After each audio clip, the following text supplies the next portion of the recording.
नमस्कार, मैं हिमांशु कुमार। आप देख रहे हैं वेब समाचार। हमने एक खबर ब्रेक किया था और बताया था कि हेमंत सरकार इस बार किसानों को एक बड़ा तोहफा दे सकती है। उन्होंने ये ऐलान किया है कि वैसे किसान जिन्होंने 50,000 तक का कर्ज लिया है उनका ऋण माफ़ हो सकता है, क्योंकि 29 दिसंबर को हेमंत सरकार अपने कार्यकाल का 1 साल पूरा करने जा रही है।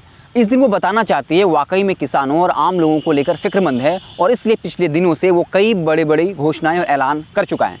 हम आपको सिलसिलेवार ढंग से बताते हैं कि अगर आप झारखंड के किसान हैं तो किन किसानों को इस योजना का फ़ायदा उठाने में आसानियत होगी, सहूलियत होगी और किन को दिक्कतें आ सकती हैं और वो कौन सी प्रक्रिया है। हम बता दें कि सरकार ने ये ऐलान किया है कि 12,93,000 किसानों के खाते में पैसा सीधा ट्रांसफ़र किया जाएगा। आपको करना क्या होगा, आपको प्रज्ञा सेंटर या कॉमन सर्विस सेंटर पर जाकर आवेदन करना होगा और सरकार आपके इस आवेदन का सत्यापन करेगी और अगर ये सत्यापित हो जाता है तो पैसा आपके खाते में ट्रांसफ़र हो जाएगा। हम आपको बता दें कि सरकार ने इसके लिए 2,000 करोड़ बजट का प्रावधान किया है। इस पर भी सियासत तेज हो गई है।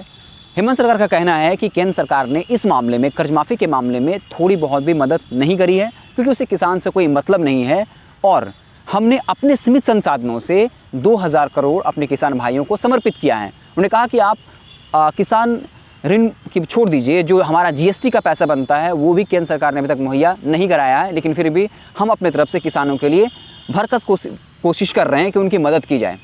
हम बता दें कि इसमें जो समस्या आने वाली है वो ये है कि अब इसमें कुछ दिक्कतें भी हैं।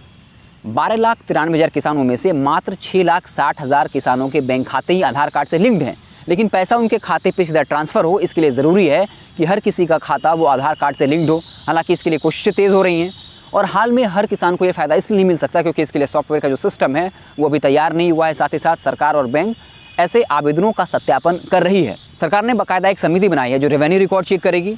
इसके अलावा बैंक खाता, आधार कार्ड नंबर, उसका सत्यापन करेगी। उसके बाद उन्होंने अगर कोई ऋण लिया है तो उसका वर्तमान स्टेटस क्या है, उन्होंने उसको कब कब चुकाया है, वो सारे रिकॉर्ड्स चेक करने के बाद अगर ये सत्यापित हो जाता है कि उनका जो आवेदन है वो सही है, उसके बाद पैसा जो है उनके अकाउंट में सीधा ट्रांसफ़र कर दिया जाएगा। तो इस तरीके से हेमंत सरकार का एक बड़ा ऐलान किया है उन्होंने कि जो भी 50,000 से नीचे का जिन्होंने कर्ज लिया है, 50,000 तक का कर्ज लिया है, उनकी कर्ज माफ़ी हो जाएगी। हालांकि ऐसे किसान जिनका एनपीए यानी नॉन परफॉर्मिंग एसेट, जिन्होंने पहले कभी कर्ज लिया है और नहीं चुका पाए हैं, इनका क्रेडिट ख़राब है, ऐसे लोग जो है इस योजना का फ़ायदा उठाने में उनको दिक्कत का सामना करना पड़ेगा।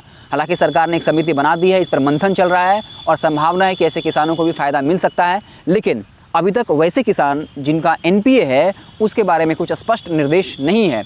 तो इस तरीके से अगर आपके पास एनपीए नहीं है और अगर आप झारखंड के किसान हैं तो आप जाकर कॉमन सर्विस सेंटर, प्रज्ञा सेंटर पर आवेदन करिए और आपका खाता अगर आधार कार्ड से लिंक्ड है तो पैसा जो कैश है वो आपके खाते में सीधा ट्रांसफ़र होगा। तो इस तरीके से आप देख रहे थे वेब समाचार। अगर आपको हमारा वीडियो पसंद आया तो लाइक करिए, सुझाव देना चाहते हो तो कमेंट करके बताइए और अगर आपने हमारे चैनल को सब्सक्राइब नहीं किया है तो सब्सक्राइब ज़रूर कर लीजिएगा। बहुत बहुत धन्यवाद।